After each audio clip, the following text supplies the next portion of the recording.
جس I S I کو آج مورد الزام ٹھہرایا جا رہا ہے، جب تاریخ رقم ہوگی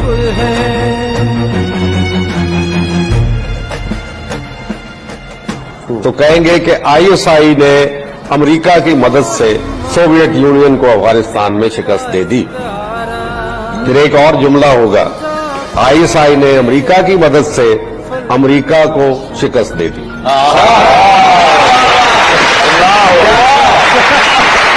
ایک انتہائی اہم خبر آپ سے شیئر کریں کہ افغان صدر اشرف غنی نے افغانستان چھوڑ دیا ہے۔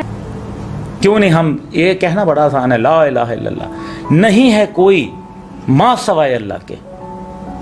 جب اس پہ یقین کر لیتا ہے کوئی آدمی، کوئی جنرل صاحب اس پہ یقین کر لیتے ہیں، تو پھر وہ حق کے ساتھ کیوں نہ کھڑے ہوں؟ کہہ دو کہ حق آ گیا اور باطل مٹ گیا، بے شک کہ باطل مٹنے کے لیے ہے۔ کیا افغان مجاہدین کے لیے جب ہم سپورٹ کرتے تھے، افغان طالبان کی جب ہم بات کرتے تھے، والد صاحب جنرل صاحب رحمۃ اللہ علیہ کرتے تھے، میں کرتا تھا، یا وہ تمام لوگ جو کرتے تھے، تو کیا وہ غلط تھے؟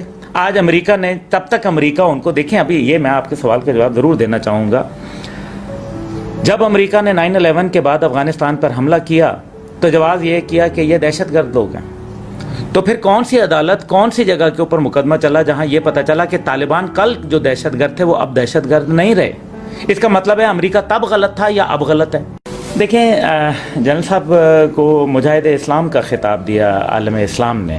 میں کل بھی مجاہدین کے ساتھ کھڑا تھا، میں آج بھی مجاہدین کے ساتھ کھڑا ہوں، میں کل بھی کھڑا رہوں گا، جو کرنا ہے کر لو جا کے۔ جب امریکہ نے 9/11 کے بعد افغانستان پر حملہ کیا تو جواز یہ کیا کہ یہ دہشت گرد لوگ ہیں، تو پھر کون سی عدالت، کون سی جگہ کے اوپر مقدمہ چلا جہاں یہ پتہ چلا کہ طالبان کل جو دہشت گرد تھے وہ اب دہشت گرد نہیں رہے؟ اس کا مطلب ہے امریکہ تب غلط تھا یا اب غلط ہے؟ اگر وہ امریکہ کا قانون یہ کہتا ہے کہ ہم دہشت گردوں سے بات نہیں کریں گے، تو پھر قطر میں دوحہ مذاکرات کے اندر کون کس کے ساتھ بیٹھا تھا؟ تو پھر وہ دہشت گرد تھے جن کے ساتھ بیٹھا تھا، تو پھر وہ تو دہشت گرد نہیں تھے۔ اس کا مطلب ہے امریکہ نے ناجائز کیا ان کے ساتھ، یہی ہم کہتے تھے، ہم ان کے اخلاقی سپورٹر تھے، ہم کہتے تھے نہیں وہ حق کے اوپر کھڑے ہیں۔ آپ کے والد کی وجہ سے ہماری مساجد کے جو ہے تالے کھلائے، اور آپ کے والد نے ہمیں جو ہے وہ یہ سارے سینٹرل ایشیا کو آزادی دلائی۔ صلاح الدین ایوبی کے بعد عالم اسلام کے اندر 6 نئی ریاستیں قائم، میرے والد صاحب کو اللہ تعالیٰ نے یہ اعزاز دیا، اور 16 ٹکڑے روس کے کیے گئے۔ نہیں، میں عبداللہ حمید گل، ولد جنرل حمید گل، یہ قسم کھاتا ہوں کہ میں ان کے اس جو قسم تھی جو انہوں نے PMA میں کہی تھی، میں اس کو نبھاؤں اپنی جان سے، اپنے مال سے، خون کے آخری قطرے سے۔ اس پاکستان کو جہاں ضرورت پڑی انشاءاللہ تعالی، جہاں کسی کا پسینہ ہوگا وہاں عبداللہ گل کا خون ہوگا۔ راہ کے سابق سیکرٹری AK ورما نے یہ بیان دیا تھا کہ جنرل حمید گل نے کشمیر کا حل ڈھونڈ لیا تھا۔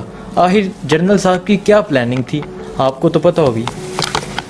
دیکھیں، کشمیر کا حل ایسے نہیں ملتا، کچھ دے اور کچھ لے کی بنیاد پہ ملتا ہے۔ بھارت کو ہم نے وہاں سے پکڑا تھا کہ جہاں سے بھارت، جس کو کہتے ہیں نا کہ شاہرگ سے پکڑ لیا تھا، بھارت کو سمجھ آ گئی تھی کہ اب معاملہ جو ہے وہ ختم تھا۔ اب آپ نے خود اس کا ذکر کیا کہ AK ورما نے خود بولا، تو اس کے بعد ان کے فورن منسٹر کا باقاعدہ 28 اگست 2015 کو جنرل صاحب کی رحلت کے بعد انہوں نے ایک انٹرویو دیا، غالباً کالم لکھا، جس میں کہا کہ ہم حمید گل کے ساتھ معاملہ طے کر گئے تھے کشمیر کا، لیکن پھر ان کو جو ہے سبکدوش کر دیا گیا، ISI سے ہٹا دیا گیا، جبکہ اس سے پہلے جنرل اختر عبد الرحمان 8 سال ISI کے سربراہ رہے تھے، اور وہ 4 اسٹار جنرل تھے۔